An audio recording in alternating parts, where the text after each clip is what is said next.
gelmez. Dağların başına duman eylenmez. Yarım dağ düğüne barbaraydı.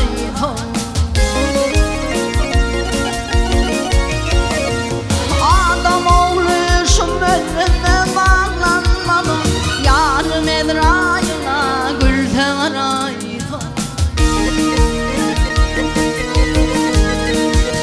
Çöl içine gider cerin oğluklar. İdinle tergendan tepil hayatlar.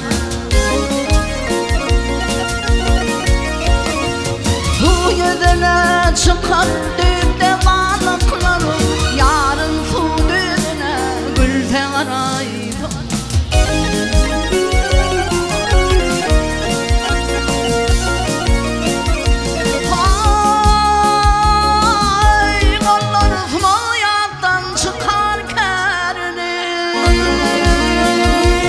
Gülüsüne bilmez tapmaz payını.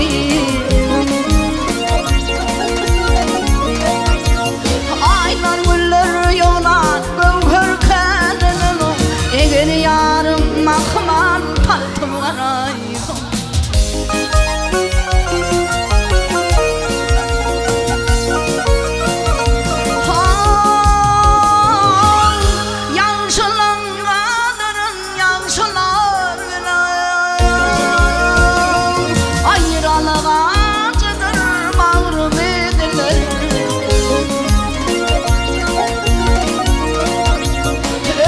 Kişilere tene can girer. Yarın kabristana barbaraydı.